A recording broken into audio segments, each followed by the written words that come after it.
زبان کی کھیتی ہے، اس میں اچھی تخم ریزی کرو، اگر سارے دانے نہ اگ سکے تو پک کر ضرور اگ جائیں گے۔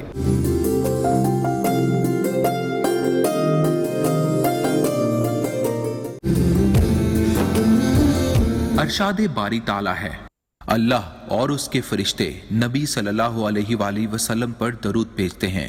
اے ایمان والو، تم بھی آپ صلی اللہ علیہ وآلہ وسلم پر خوب صلاۃ و سلام بھیجا کرو۔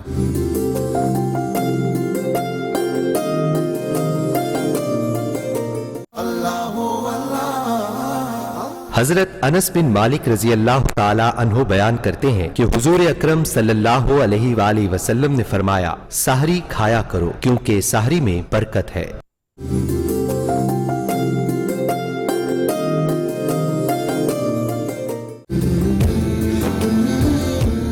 ارشاد باری تعالیٰ ہے، بے شک اللہ تعالیٰ تمہیں عدل اور احسان کرنے اور رشتہ داروں کو دینے کا حکم دیتا ہے۔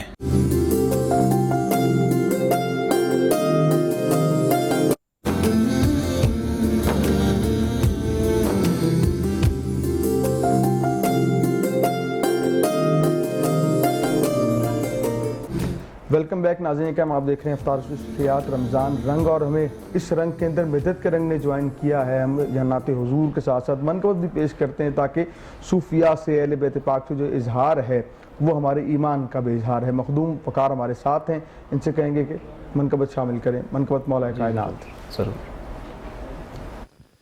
فقیروں کا بھی کیا چاہے جہاں بستی بسا بیٹھے، فقیروں کا بھی کیا چاہے جہاں بستی بسا بیٹھے، علی والے جہاں بیٹھے وہی جنت بنا بیٹھے، علی والے جہاں بیٹھے وہی جنت بنا بیٹھے، علی والے جہاں بیٹھے وہی جنت بنا بیٹھے۔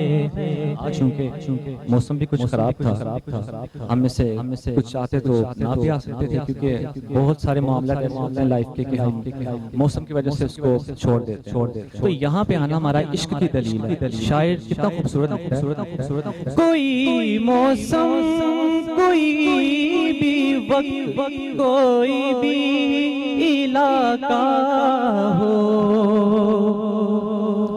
کوئی موسم کوئی بھی وقت کوئی بھی علاقہ ہو، جہاں ذکر علی چھیڑا وہاں دیوانے آ بیٹھے، علی والے جہاں بیٹھے وہی جنت بنا بیٹھے۔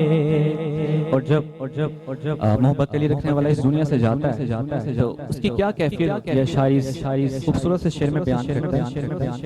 علی والوں کا مرنا بھی کوئی مرنے میں مرنا ہے، چلے اپنے مکان سے اور علی کے در پہ جا بیٹھے، چلے اپنے مکان سے اور علی کے در پہ جا بیٹھے، فقیروں کا بھی کیا چاہے جہاں بستی بسا بیٹھے، ادھر رخصت کیا سب نے ادھر آئے علی لینے،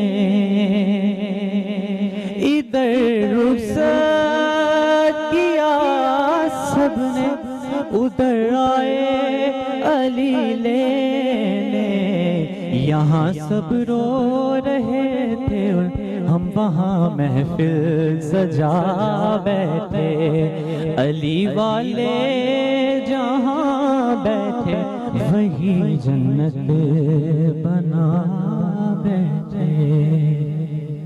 منقبت پیش کر رہے تھے، اور یہ جب منقبت پڑھ رہے تھے تو مجھے الحاج محمد یوسف میمن رحمۃ اللہ علیہ کی یاد آئی۔ ایک ایسا ثنا خواں جو بارگاہ مقبول بھی تھا، جب وہ یہ کلام پڑھتے تھے تو کیفیات سے بھرپور تھا۔ اللہ کریم اس ماہ رمضان کی برکت سے ان کے درجات کو بلند فرمائے۔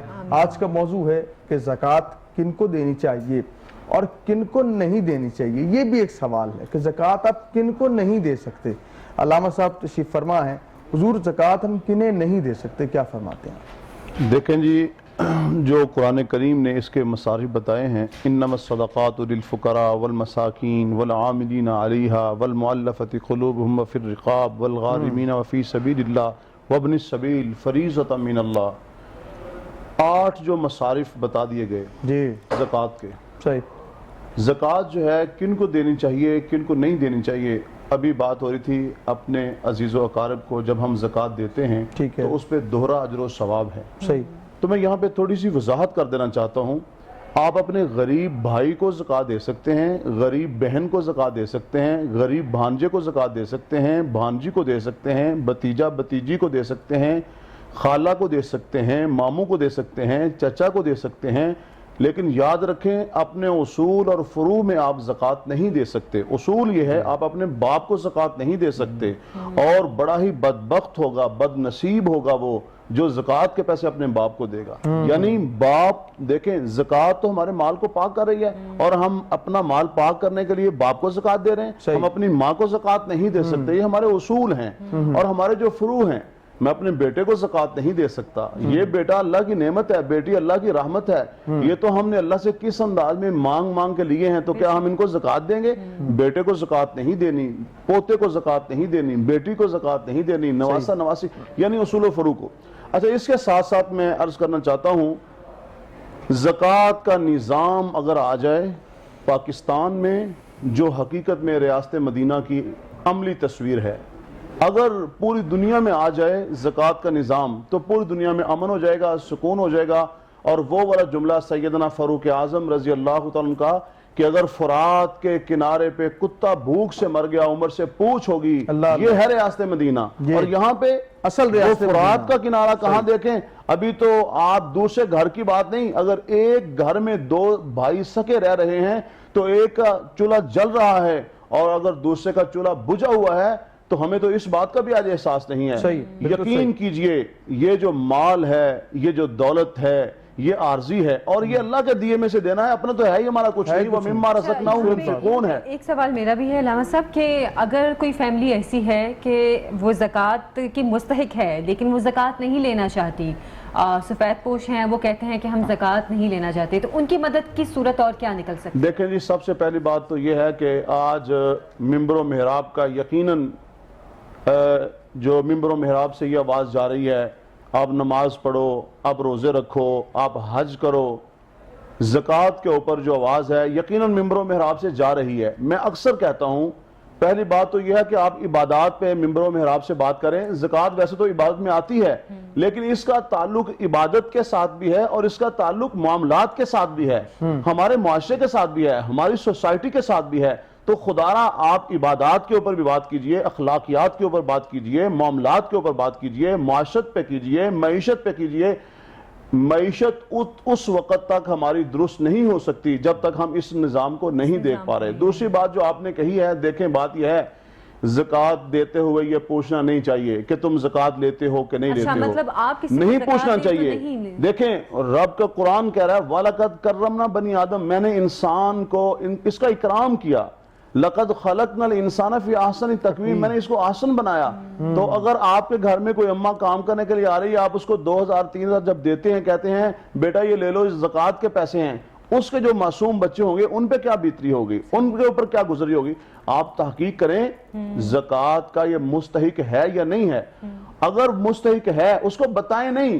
اسلام تو ہمیں یہ کہہ رہا ہے کہ آپ دائیں ہاتھ سے دے رہے ہیں تو بائیں کو پتہ نہ چلے، خدارا زکوٰۃ دے کر اس کی تذلیل نہ کیجئے، ورنہ یہ جو عمل آپ کا مقبول نہیں ہوگا، یہی جو آپ کا عمل ہے یہ زیر عتاب آ جائے گا، پکڑے جائیں گے اللہ کی بارگاہ میں، اور بہت سارے لوگ ایسے ہوتے ہیں جو دیتے ہیں اور اس کے اوپر پھر احسان جتاتے ہیں کہ جناب یہ میں تمہیں زکوٰۃ نہیں دی تھی، میں نے تمہیں صدقہ نہیں دیا تھا۔ ہمارے ہاں ہوتا ہے اگر کسی غریب کو ہم فون کریں 2-4 فون نہ اٹھائے یا اس کو بلائیں وہ آئے نہ چل کے، تو کہتے ہیں اس سال میں نے تمہیں زکوٰۃ دی تھی پھر بھی تو میری بات نہیں سنتا، میں تیرے کتنا خیال کرتا ہوں۔ اے اللہ کے بندے، یہ تو اس کا احسان ہے تیرے اوپر کہ تیرا جو مال ہے وہ لے کے پاک بھی کر رہا ہے، تیرے مال میں برکت آ رہی ہے، تیری صحت میں برکت آ رہی ہے، اور جب تک سودی نظام کا خاتمہ نہیں ہوتا نہ سکون آ سکتا ہے، سودی نظام کے خاتمے تک نہ امن ہو سکتا ہے، سودی نظام کے خاتمے تک نہ محبتیں ہو سکتی ہیں۔ دیکھیں رب کا قرآن اعلان کرتا ہے یمحق اللہ الربا ویربی الصدقات، اللہ تعالیٰ کی جو ذات ہے صدقے سے مال بڑھتا ہے، سود سے مال بڑھتا نہیں ہے۔ حضور ارشاد فرما رہے ہیں کہ ان الربا وان کثر فان عاقبتہ تصیر الی قل، یاد رکھو سود جتنا بھی ہو وہ کم ہو رہا ہے، وہ بڑھ نہیں رہا۔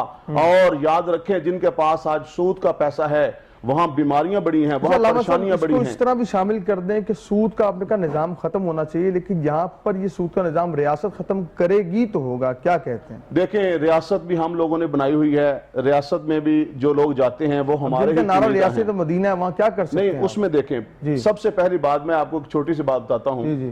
حضور صلی اللہ علیہ وسلم پوری کائنات میں سب کے لیے آئیڈیل شخصیت ہیں، بے شک، وَإِنَّكَ لَعَلَىٰ خُلُقٍ عَظِيمٍ ہیں، لَقَدْ كَانَ لَكُمْ فِي رَسُولِ اللَّهِ أُسْوَةٌ حَسَنَةٌ، یہ ہمیں بتایا جا رہا ہے کہ آپ ان کی سیرت دیکھیں۔ جب حضور صلی اللہ علیہ وسلم اس دنیا میں تشریف لائے تھے تو اس وقت کا آپ نظام دیکھیں، پڑھ لیں کہ کس طرح لوگوں کی کیا کیا کیفیات تھیں۔ ہم نے کتابوں میں پڑھا نہیں ہے کہ کئی دن تک چولہا نہیں جلتا تھا، آگ نہیں جلتی تھی۔ پھر حضور صلی اللہ علیہ وسلم نے جب حقیقت کے اندر ریاست مدینہ کی بنیاد رکھی، وہ 10 سالہ دور نبوت کا جو مدینہ طیبہ کے جو ریاست کے بعد گزرتے ہیں، 2 سال 3 ماہ 10 دن سیدنا صدیق اکبر کے، اور 6واں سال سیدنا فاروق اعظم کا، ابھی 20 سال کا عرصہ نہیں گزرا۔ 20 سال کے بعد جہاں پہ چولہا نہیں جلتا تھا، ایک سری 7 گھروں سے گھومتی ہوئی واپس بتا دیں کہ سید عمر ابو بکر صدیق آپ کے دور خلافت کے اندر جب کہا گیا زکوٰۃ جو ہے نا نہیں دیں گے تو آپ نے کیا فرمایا؟ دیکھیں سیدنا صدیق اکبر رضی اللہ تعالیٰ عنہ وہ عظیم شخصیت ہیں، حضور صلی اللہ علیہ وسلم کے جانشین ہیں، اور وہ والا کام سیدنا صدیق اکبر نے کیا۔ بڑا خوبصورت ایک جملہ ہے ایک صحابی رسول کا، الصدیق کان مقام الانبیاء، حضور صلی اللہ علیہ وسلم کے مصلی کے اوپر کھڑے ہو کر صدیق اکبر رضی اللہ تعالیٰ نے اعلان کیا تھا، حضرت اسامہ بن زید کے لشکر کو روانہ کرتے ہوئے فاروق اعظم نے آ کے عرض کیا آپ اس کو کیوں روانہ کر رہے ہیں، غلام کا بیٹا ہے۔ اور حضور صلی اللہ علیہ وسلم کے یہ غلام تھے، کوئی معمولی غلام بھی نہ تھے۔ سیدنا صدیق اکبر نے کہا اگر مجھے پتہ چل جائے یہ جملہ تمہیں کس نے کہا ہے تو میں سخت اس کی نکیر کروں گا، پکڑ کروں گا، اور کہا منکرین زکوٰۃ کے خلاف میں جہاد کروں گا۔ جو شخص حضور صلی اللہ علیہ وسلم کے دور میں ایک اونٹ کی رسی دیتا تھا، اگر وہ رسی نہیں دے گا اس کے خلاف بھی جہاد ہوگا۔ تو ہمیں بات یہ ہے کہ جو ریاست مدینہ ہے، جیسے آج احتساب ہو رہا ہے، باقی نظام ہو رہے ہیں، تو ریاست مدینہ اگر اس کو دیکھنا شروع کر دے۔ اور دوسری بات یہ ہے کہ میں جو سب سے اہم بات یہ ہے کہ اتنی دیر تک کچھ بھی ٹھیک نہیں ہو سکتا جب تک ٹھیک کرنے والے اپنے آپ کو عملی طور پر پیش نہیں کرتے۔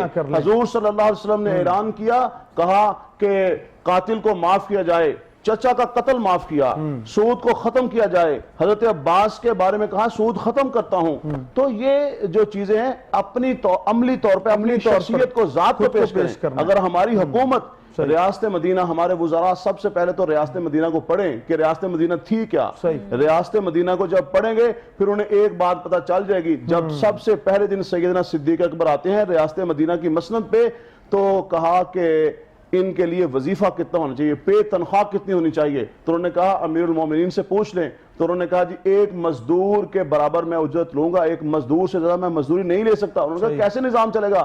انہوں نے کہا اگر نظام نہیں چلے گا میں مزدور کی مزدوری بڑھا دوں گا۔ واہ! تو یہ یعنی ریاست مدینہ یہ ہے، یہاں مزدور بھوک سے مر رہے ہیں۔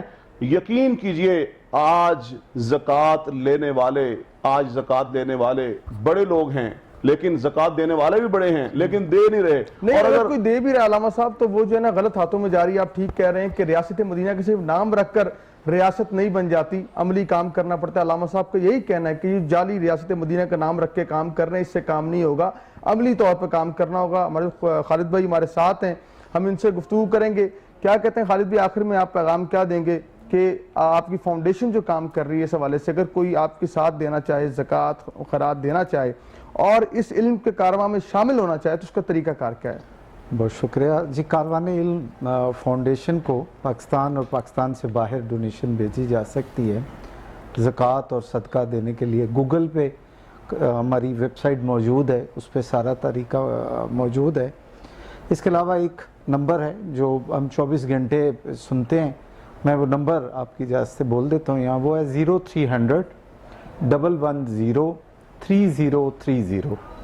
0300. یہ اگر چلا بھی دیں آسانی ہو سکے تو یہ اسکرین پہ اگر چل جائے نمبر بتا دیں وہ زیادہ جی. آسانی ہوگی. یہ ہے 0300 110 3030. ٹھیک ہے. یہ ہمارا نمبر ہے. اس پہ جو لوگ زکوٰۃ دینا چاہیں یا صدقہ دینا چاہیں تو ہمیں رابطہ کر لیں، ہم انہیں گائیڈ کر دیتے ہیں، رہنمائی دے دیتے ہیں کہ وہ کس طرح ہم تک پہنچ سکتے ہیں. ٹھیک ہے جی سر. اور ساتھ یہ ہے کہ میں خود بھی یہاں سے اپنی اسکرین سے بھی آپ کہوں گا کہ جس طرح خالد شاہ صوفی صاحب کاروان علم فاؤنڈیشن کو چلا رہے ہیں اور فاؤنڈیشن کام کر رہی ہیں، آپ آج ایک اپنے ایپ سے عہد کر لیجیے کہ ایک بچے کو میں جو ہوں اس کو اڈاپٹ کرتا ہوں یا اس کے سارے ایکسپنس میں خود اٹھاؤں گا. آپ یقین کریں اگلا سال جب آئے گا تو آپ خود اپنے کاروبار میں بہتری دیکھیں گے، برکت دیکھیں گے. آپ کا مال کم نہیں ہوگا بلکہ مالک وہاں سے عطا کریں گے جہاں گمان بھی نہیں تھا. عارف صاحب، عارف میں ایک چھوٹی سی بات آپ سے کرنا چاہتا ہوں. 2 عالم دین موجود ہیں ہمارے پاس، بلکہ ہماری رہنمائی بھی کیجئے. ہم یہ کہتے ہیں کہ یہ جو آپ کے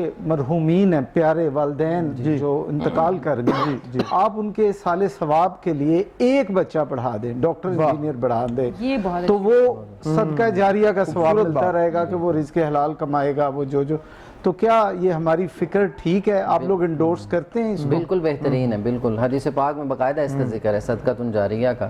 بہترین ہے. اس طرف بھی لوگوں کو لانا چاہیے اور موٹیویٹ کرنا چاہیے. جی جی جی. نہیں، بہت شکریہ آپ تشریف لائے. علامہ صاحب آپ بہت تشریف لائے، آپ کا بہت شکریہ. آپ خوبصورت گفتگو کی ہے، لوگوں کو سمجھایا ہے کہ زکوٰۃ کب دینی چاہیے، کتنی دینی چاہیے. تو ہم یہ نعت پاک کی جانب جائیں گے. جی وقاص بھائی بسم اللہ کیجئے گا. کلام کوئی پیش کیجئے. ایک کلام پیش کرنے جا رہا ہوں سب کی نظر. امید کرتا ہوں کہ آپ سب کو بہت پسند آئے گا. میں لجپالا تے لڑ لگیاں، میں لجپالا تے لڑ لگیاں، میرے تو غم پڑے رہندے. میں لجپالا تے لڑ لگیاں، میرے تو غم پڑے رہندے. میں لجپالا تے لڑ لگیاں، میرے تو غم پرے رہندے. میں لجپالا تے لڑ لگیاں، میرے تو غم پرے رہندے. میری آساں امیداں دے صدا بوٹے ہرے رہندے. میں لجپالا تے لڑ لگیاں، میرے تو غم پرے رہندے. کدی وی لوٹ خواجہ جی، خواجہ جی جی، کدی وی لوڑ نہیں پیندی مینو در در تو منگنے دی. میں لجپالا دا منگتا ہاں، میرے پلے بھرے رہندے. میں لجپالا تے لڑ لگیاں، میرے تو غم پرے رہندے. دعا وارل کرو سکھیو، میرا مرشد نہ رس جاوے. دعا وارل کرو سکھیو میرا مرشد نہ رس جاوے جنا دے مرشد رس جاندے جنا دے مرشد رس جاندے او جوندے جی مرے رہندے میں لج پالا تے لڑ لگیاں میرے تو غم پرے رہندے.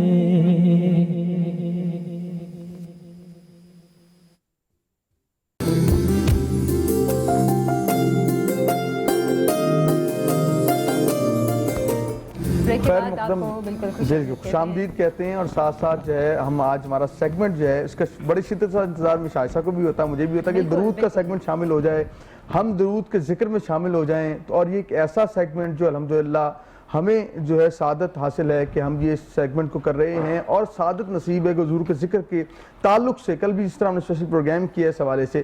ہمارا مقصد یہ ہے کہ ہر شخص درود پڑھے اور روز کی بنیاد پر پڑھے اور درود کا ذاکر بن جائے. اور ہمیں اس سے ذاتی ہمیں فائدہ صرف یہ ہے کہ آپ درود پڑھیں گے تو ثواب مجھے بھی ملے گا، میری عائشہ کو بھی، اور یوسف بھائی کو بھی ثواب ملے گا، اور آپ جسے تعلیم کریں گے اس کو بھی ثواب ملے گا، آپ کو بھی اور پھر ہمیں بھی. ایک چین جو ہے ایک نیکی کی چل جائے گی. ہمیں یہاں پر یہ ہے کہ آپ درود پڑھیں، درود سے اپنی زبانوں کو معطر کریں، اور جو مشکلیں ہیں، جو تنگیاں ہیں، جو پریشانیاں ہمارے گھر میں ہیں. اور یہاں پر ایک اور بات بہت اہمیت کی عامل ہے، یہ کرنے میں ضروری سمجھتا ہوں کہ ہم بھاگتے ہیں عاملوں کی طرف کہ عامل ہمارا کام جو ہے وہ فوراً کر دے گا، محبوب آپ کے قدموں میں، فلاں کام آپ کا منٹوں میں ہو جائے گا. ایسا کچھ نہیں ہے. وہ آپ کے پیسے بھی لے لیتے ہیں، آپ کا ایمان بھی لے لیتے ہیں. اور خاص طور پہ اسی ضمن میں یہ بات کر دوں، جو مسلمان غیر مسلم سے دعا کرواتا ہے، غیر مسلم کے پاس جا کر اس سے کوئی دعا کی غرض سے جاتا ہے تو ایمان سے خارج ہو جاتا ہے. تو آپ درود کے جب ذاکر بن جائیں گے، خدا کی قسم، میں رمضان شریف کا مہینہ جا رہا، آپ ایک بار اس ذکر کو کر کے تو دیکھیں، 6 ماہ درود کے ذاکر صرف بن کے دیکھیں زندگی میں نکھار کیسا آتا ہے، گھر میں تبدیلی کیسی آئے گی، آپ کے بچے فرمانبردار ہو جائیں گے. یہ کہنے کی حد تک نہیں ہے، یہ پریکٹیکل بات ہے. اور ایک اور بڑی پیاری بات جو آپ کہتے ہیں یا اللہ ہمیں مدینہ دکھا دے، اپنے حبیب کا شہر دکھا دے، درود پاک پڑھنے والے کے پر یہ کرم ہوتا ہے، یہ سرکار اس کو زیارت عطا فرما دیتے ہیں. اگر زیارت اس کو نصیب نہیں ہوتی تو مدینہ پاک چلا جاتا ہے. دونوں صورتوں پر اس پہ کرم ہوتا ہے اور وہ رحمتوں کے آثار میں رہتا ہے. یوسف بھائی ہمارے ساتھ ہوتے ہیں جو درود پاک کے حوالے سے ہمیں روز ایک نیا درود جو ہے وہ بتاتے ہیں، اس کے فضائل بتاتے ہیں. اور آج ہمیں علماء کے پینل میں نوجوان اسکالر ہیں، خوبصورت بات کرتے ہیں، سادگی ان کی شخصیت کا نمایاں پہلو ہے. ایسے علامہ مولانا مبشر رحیمی صاحب ہمارے ساتھ ہیں، پچھلے سال کے اس سال بھی ہمارے ساتھ ہیں. آپ کو خوش آمدید کہتے ہیں، آپ کے بھی آنے کا شکریہ. یوسف بھائی کیا کہیں گے، آج کون سا درود پاک دیکھنے والوں کو آپ تعلیم کر رہے ہیں؟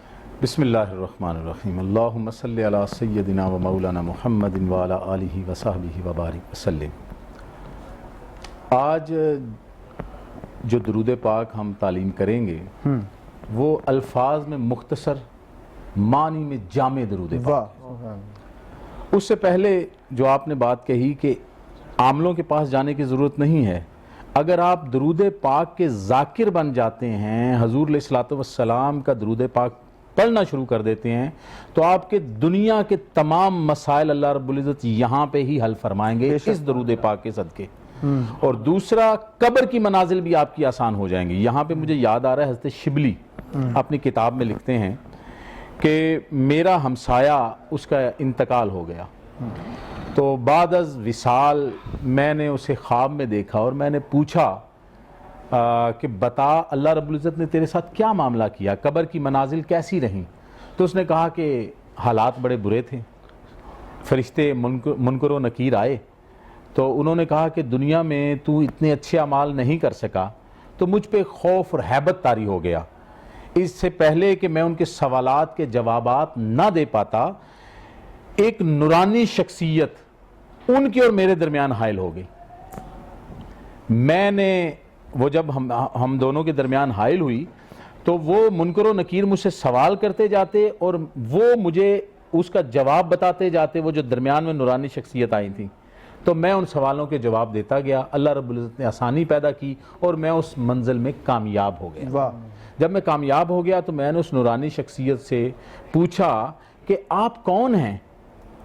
جو میری مدد کرنے کے لیے یہاں پہ تشریف لائے ہیں، تو انہوں نے کہا کہ میں تیرا وہ درود پاک ہوں جو نور بن کے آج تیرے پاس آ گیا ہوں، جو دنیا میں تو حضرت محمد مصطفیٰ علیہ السلام پر درود پاک پڑھتا تھا، آج قبر میں تیری دستگیری کرنے آیا ہوں، اور نور کی یہ کیفیت تیرے ساتھ رہے گی، حشر میں بھی تیرے ساتھ رہوں گا، پل صراط پہ بھی تیرے ساتھ رہوں گا، اور جہاں تجھے مشکل پیش آئے گی وہاں پہ میں تیری دستگیری کروں گا۔ تو درود پاک خود قبر میں اپنے ذاکر کا، اپنے قاری کی مدد کرنے کے لیے آتا ہے۔ کیا کہنے؟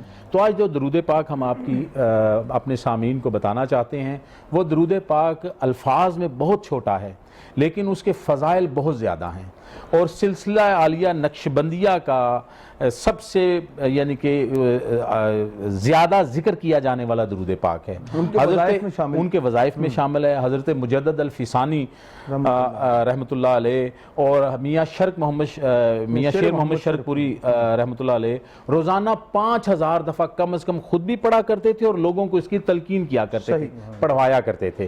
اس درود پاک کو درود خضری کہتے ہیں، جو حضرت خضر علیہ السلام نے عطا کیا۔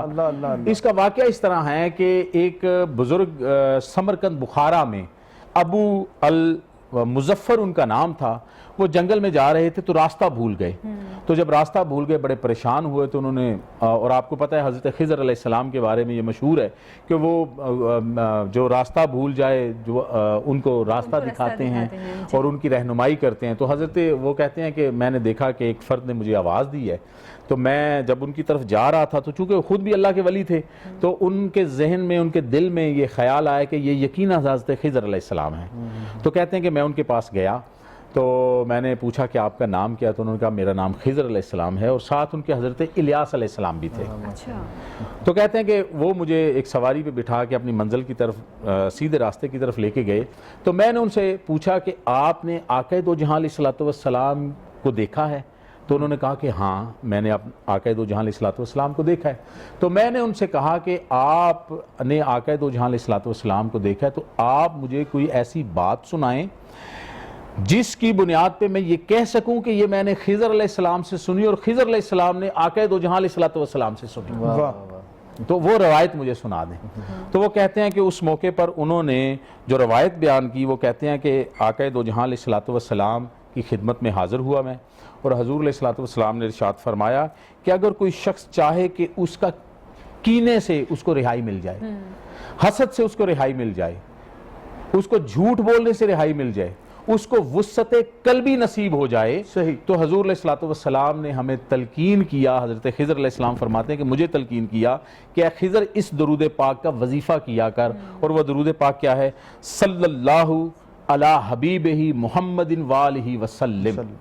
یہ درود خضری ہے، اس کے فوائد میں لکھا گیا ہے۔ یوسف ایک بار پھر سے سنا دیں درود، تاکہ کسی نے اگر پڑھنا ہو آپ کے ساتھ وہ پڑھ لیں۔ صلی اللہ علی حبیبہ محمد وآلہ وسلم، مختصر ترین درود پاک ہے، لیکن اس کا ماؤں کے لیے ایک بڑا خوبصورت اس میں وظیفہ ہے کہ اگر آپ کے بچے تابعدار نہیں ہیں، چھوٹے بچوں کو روزانہ فجر کی نماز کے بعد اگر آپ ایک دفعہ پڑھ کے پانی پہ دم کر کے نہار منہ یہ پانی پلائیں گے تو آپ کے بچے نیکوکار بھی ہوں گے اور آپ کے تابعدار بھی رہیں گے۔ دوسرا اس درود پاک کے فوائد میں یہ ہے کہ جو یہ درود پاک پڑھتا ہے، جیسا کہ عمران بھائی نے شروع میں بتایا، اسے ہر صورت میں مدینہ پاک کی حاضری نصیب ہوگی۔ اگر کوئی غریب ہے تو میں اس نشریات کے ذریعے اسے یہ پیغام دینا چاہتا ہوں کہ درود خضری کو اپنا وظیفہ بنا لے۔ اللہ رب العزت کہاں سے سبب پیدا فرمائیں گے یہ وہ نہیں جانتا، لیکن اسے بارگاہ رسالت مآب میں مدینہ پاک کی حاضری نصیب ہوگی۔ دین و دنیا میں آسانیاں نصیب ہوتی ہیں، سکون قلب نصیب ہوتا ہے، اور اللہ رب العزت خزانہ غیب سے اس بندے کی مدد فرماتے ہیں، اور محبت رسول علیہ السلام میں اضافہ ہوتا ہے، اور قربت مصطفیٰ علیہ السلام بھی نصیب ہوتی ہے۔ یہ درود خضری ایک ایسا درود پاک ہے جو بہت تھوڑے الفاظ ہیں اس کے، لیکن کامل معنی ہیں اس کے، ٹھیک ہے جی۔ اور یہاں پہ ایک آخری روایت بیان کر کے اجازت چاہوں گا کہ حضرت علامہ یوسف لکھتے ہیں کہ مجھے حضرت علامہ سخاوی نے روایت کیا ہے کہ ملک شام کا ایک فرد بارگاہ رسالت مآب صلی اللہ علیہ وسلم میں حاضر ہوا، اور اس نے کہا کہ یا رسول اللہ صلی اللہ علیہ وسلم، میرے والد محترم بہت بوڑھے ہیں, اتنا لمبا سفر کر کے آپ کے پاس نہیں آ سکتے, لیکن وہ آپ کی زیارت کرنا چاہتے ہیں, وہ آپ سے محبت کرتے ہیں اور آپ کی زیارت کرنا چاہتے ہیں.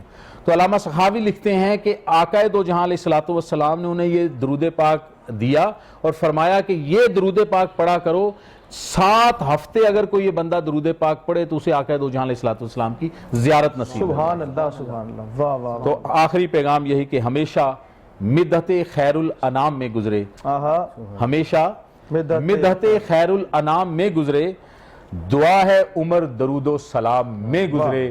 لاہور رنگ کے تمام سامعین, ان کی خدمت میں گزارش ہے کہ روزانہ اپنے بچوں کے ساتھ, اپنے فیملی ممبران کے ساتھ بیٹھ کے درود پاک پڑھیں, اور لاہور رنگ کی نشریات کے مختلف جو پیجز ہیں ان پہ اپنا درود پاک ہمیں بھیجیں. انشاءاللہ تعالی ہم جو یہ جو گوشہ درود ہم نے قائم کیا ہے, صرف اس کا ایک مقصد ہے, لاہور رنگ کے سیگمنٹ کا صرف ایک مقصد ہے کہ آپ درود پاک کے ذاکر بن جائیں, خوبصورت بات, اور آپ کو حضور علیہ الصلوۃ والسلام کی محبت نصیب ہو. اب آخر میں آخر میں میری صرف یہی گزارش ہے کہ جیسے ہم اپنے سیگمنٹ کا اختتام اجتماعی درود پاک سے کرتے ہیں, اگر اپنا آپ کی اجازت ہو تو جی بسم اللہ, درود پاک ہم مل کر پڑھتے ہیں جی. اللہم صلی علی سیدنا محمد وسلم, مل کر وقاص بھائی ہمارے ساتھ ہیں جی. اللہم صلی علی سیدنا و مولانا محمد, اللہم صلی علی سیدنا و مولانا محمد, اللہم صلی علی سیدنا و مولانا محمد.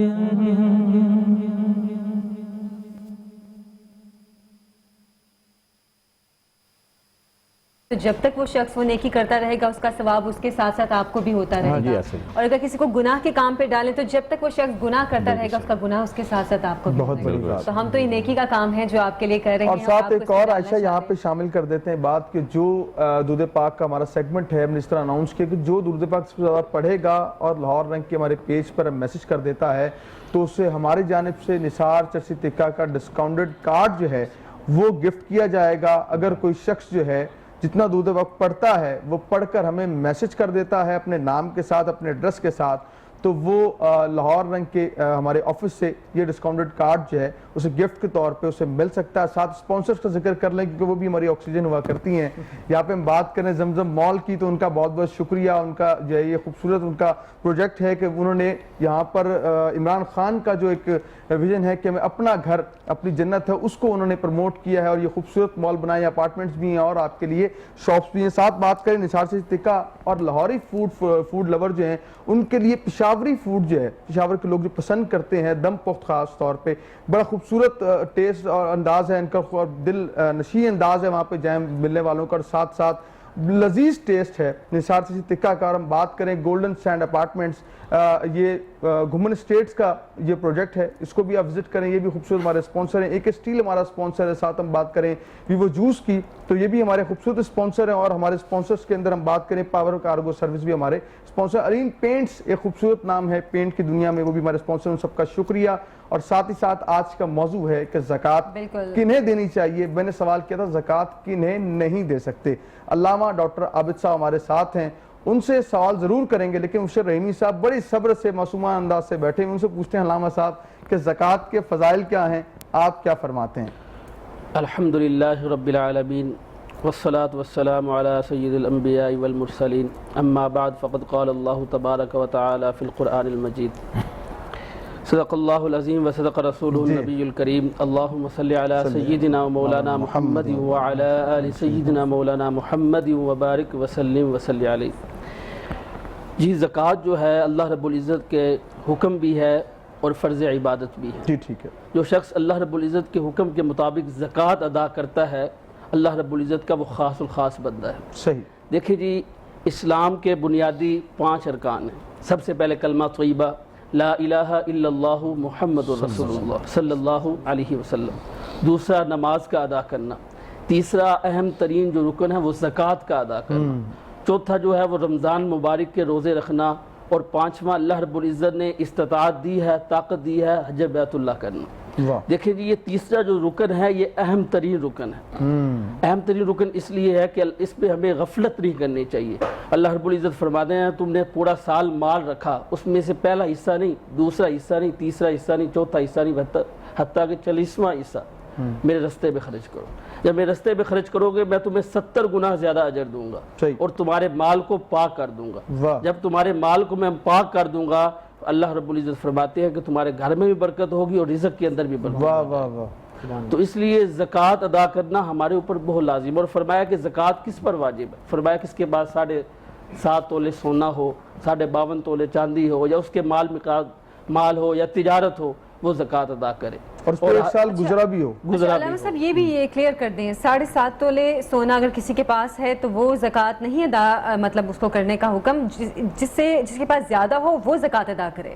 دیکھیں کہ اتنا ہو 7.5 تولے سونا ہو، مطلب 7.5 تولے پورا ہو تو وہ ادا کرے، یا اس کے بعد مال ہو، اس کے بعد تجارت ہو، اتنے ہی رقم کا، جو اتنے ہی یعنی کہ سونے کی رقم کا مال موجود ہو تو پھر اس پہ زکوٰۃ جو ہے بنتی ہے۔ حضرت اسماء زینب رضی اللہ تعالی نبی علیہ السلام کے پاس حاضر ہوئی، کہنے لگی کہ یا رسول اللہ آپ کی خدمت میں ہوئے، آپ کی خالہ ساتھ تھی تو آپ نے کرے ڈالے ہوئے تھے، تو آپ نے فرمایا کہ آپ نے زکوٰۃ ادا کی؟ فرمایا نہیں۔ کہا اللہ سے ڈر نہیں لگتا یہ کل قیامت والے دن آگ کی شکل میں ڈالے جائیں گے۔ یعنی کہ زکوٰۃ کا حکم بھی دیا اور سرکار نے تعلیم بھی فرمایا۔ اور میں علامہ صاحب کی طرف جاؤں گا۔ علامہ صاحب زکوٰۃ ہم کنہیں نہیں دے سکتے، کیا کہتے ہیں آپ؟ بسم اللہ الرحمن الرحیم۔ قرآن عزیز میں جو رب تعالیٰ نے مصارفین زکوٰۃ کا ذکر کیا ان کا وہ حق ہے، ان کے علاوہ زکوٰۃ کا حکم یہ ہے کہ آپ جس کو زکوٰۃ پے کر رہے ہیں اس کو اس مال کا مالک بنانا ہوتا ہے۔ اور پھر ایک بات کی گئی کہ جب آپ زکوٰۃ دیں تو یہ ضروری نہیں کہ اس سے بائی نیم کہیں کہ یہ زکوٰۃ ہے، اس کی سیلف ریسپیکٹ جو ہے وہ مجروح ہوگی۔ اچھا علامہ صاحب ایک چیز کی تصحیح کر دیں میری یہاں پہ، کیونکہ میں نے کچھ لوگوں سے سنا ہے وہ کہتے ہیں کہ صدقہ جب کسی کو دو تو اس کو بتاؤ یہ صدقہ ہے، کیونکہ آپ اپنی جو آپ کی سر بلا ہے یا جو مشکل ہے آپ اس کو اتار رہے ہیں وہ صدقے کی صورت میں، تو کیا صدقے کے بارے میں بتانا ضروری ہے؟ ہرگز نہیں ہے۔ اس میں دیکھیں جب آپ اپنے سر سے صدقہ دے کے بلائیں اتار رہے ہیں تو اس کا ہرگز مطلب نہیں ہے کہ جو غریب اور مجبور ہے اس کے سر ڈال رہے ہیں، نہ بلاؤں کا ٹالنا، حل المشکلات دافع البلیات اللہ کی ذات ہے، اس نے ٹالنا ہے، اور آپ کی نیت کنسیڈر ہونی ہے۔ بالکل ٹھیک۔ اور نیت کے لیے اناؤنسمنٹ کرنا ضروری نہیں ہے، اس کی سیلفی بنانا ضروری نہیں ہے، اسے پکچرائز کرنا ضروری نہیں ہے، فیس بک پہ ڈالنا ضروری نہیں ہے۔ مطلب صدقہ اور زکوٰۃ کے بارے میں آپ کو بتانا ضروری نہیں ہے کہ آپ نے دل میں ارادہ کرنا ہے، نیت کرنی ہے یا اللہ یہ میں صدقہ دے رہا ہوں، اور قبول کس نے کرنا ہے؟ اللہ تبارک و تعالیٰ نے۔ دائیں ہاتھ سے دیں، بائیں کو پتہ نہ چلے، یہ اصول رکھنا ہے، اور جسے دی جا رہی ہے اس کی سیلف ریسپیکٹ کا آپ نے خیال رکھنا ہے۔ آج وہ گدھا ہے کل وہ بادشاہ بھی ہو سکتا ہے، اور اس طرح تلک الایام نداولھا بین الناس، رب تعالیٰ فرماتے ہیں یہ دن ہم پھیرتے رہتے ہیں، آج ہم دینے والے ہیں، اللہ نہ کرے کبھی ایسا ہو کہ یہ ہاتھ بھی دستے سوال بن جائے۔ تو اس سے بچنے سے پہلے یہ ہے کہ جب ہم دے رہے ہیں تو یا اللہ ہمیں دینے والوں میں رکھ، عطا کرنے والوں میں، کھلانے والوں میں شامل کر لے۔ تو زکوٰۃ کا معاملہ بھی یہ ہے، تو آپ نیت کریں گے، اور نیت دل کے ارادے کا نام ہوتا ہے، اور رب تعالیٰ دل کے ارادے سے خوب واقف ہے، وہ خوب جانتا ہے کہ آپ کتنی دے رہے ہیں، کس کو دے رہے ہیں، اور کس نیت سے دے رہے ہیں۔ تو لہٰذا زکوٰۃ پے کرتے وقت صرف نیت کریں گے، بتانا بھی ضروری نہیں، اس کو مالک بنانا ضروری ہوا کرتا ہے۔ اور جیسے کہ مسجد کے متعلق سوال کیا گیا، مسجد اللہ کا گھر ہے، ان کو مسجد میں زکوٰۃ نہیں دی جا سکتی، آپ اپنی حلال کمائی سے بطور گفٹ، تحفہ، ہبہ مسجد میں پیش کریں گے، اور یہ لازمی ہے جب بھی آپ اپنی سیلری لیں اور اللہ کی بار اللہ نے دی ہے اور اللہ کے گھر میں جیسے پیش کی جاتی ہے، جیسے سب سے پہلے ماں کے پاس جائیں، باپ کے پاس جائیں، ان کو دیں، اس سے برکت حاصل ہوتی ہے، یہ تجارت ہے اللہ کے ساتھ۔ جب آپ ماں باپ کی دعائیں لیں گے تو آپ کے مال میں برکت آ جائے گی، جب اللہ کے گھر کا حصہ نکال دیں گے مال میں برکت آ جائے گی۔ اسی طرح ایک بڑا ایک خاص سوال ہے جو عارف صاحب نے جس طرف توجہ دلائی، سادات کو زکوٰۃ نہیں دی جا سکتی، صحیح، سادات سے بنو ہاشم کو زکوٰۃ نہیں دی جا سکتی، آل عقیل ہیں، آل علی ہیں، اور مزید جو آل عباس ہیں، ان کو زکوٰۃ ہرگز نہیں دی جا سکتی۔ اور کیا دیا جائے گا؟ پھر آپ اگر سادات میں کسی پہ ایام آگے ہیں ایسے تو آپ انہیں تحفہ پیش کریں گے. اور یہ حقیقت ہے. بہت سے واقعات ایسے ہیں جب سادات کی خدمت کی گئی آقا کریم صلی اللہ علیہ وسلم خوش ہوئے. سادات کی خدمت کی گئی حضور نے خواب میں آ کے زیارت عطا فرمائی. سادات کی خدمت کی گئی لہریں بحری ہو گئیں اور مال بڑھ گیا, عزت بھی ملی, شہرت بھی ملی, مال و زر ہر شے مل گئی اور سادات کی خدمت کرنے سے. یہ تو دنیا کے انعام ہیں, اور آخرت میں یہ ہے کہ مصطفیٰ علیہ السلام بھی مل جائیں گے, جنت بھی مل جائے گی اور جنت والے بھی ہمیں مل جائیں گے. تو سادات کی خدمت کا حکم ہے, زکوٰۃ ہرگز نہیں دی جائے گی. اچھا علامہ صاحب, آپ سے سوال پوچھنا چاہوں گی میں کہ جیسے اب کچھ لوگ کہتے ہیں کہ چلیں آج کل بھکاری ہمیں سڑکوں پہ عام نظر آتے ہیں, لوگ کہتے ہیں کہ چلیں ہم اپنی زکوٰۃ جو ہے یا صدقہ جو ہے ان کو دے دیتے ہیں, لیکن اب ہمیں یہ بھی نہیں پتا کہ وہ مستحق ہیں یا نہیں ہیں. بسم اللہ الرحمن الرحیم. دیکھیں جی, قرآن مجید نے 8 لوگوں کا ذکر کیا. سب سے پہلے فرمایا فقراء, پھر مساکین, پھر عاملین, معلم الرقاب, پھر رقاب, غابرین, فی سبیل اللہ, ابن السبیل. فرمایا کہ جو فقیر ہے اور واقعی مستحق ہے, آپ کو پتہ ہے کہ یہ فقیر ہے اور واقعی مستحق, اس کو زکوٰۃ آپ دے سکتے ہیں. اور مساکین ہے, اس کے پاس اتنا مال ہے کہ وہ صرف ادا کر, اس کے بعد آگے چیزیں خرچہ وغیرہ نہیں کر سکتا, تو فرمایا کہ اس کے بھی سوچا جائے. تیسرا فرمایا غابرین, جو حکومت ایک مقرر کرتی ہے کہ زکوٰۃ ادا, ان کو آپ تنخواہیں دے سکتے ہیں. اور فرمایا کہ کچھ ایسا نو مسلم ہے جس نے بعد مسلمان ہوا تو اس کی ہیلپ کر کے آپ اس کو زکوٰۃ ادا کر سکتے ہیں. پھر اس کے بعد فرمایا کہ جو اللہ کے رستے میں جہاد کر رہا ہے یا اللہ کے رستے تبلیغ میں نکلا ہوا, آپ اس کو بھی ادا کر سکتے ہیں. یا کوئی مقروض ہے اس کو بھی زکوٰۃ آپ ادا کر سکتے ہیں.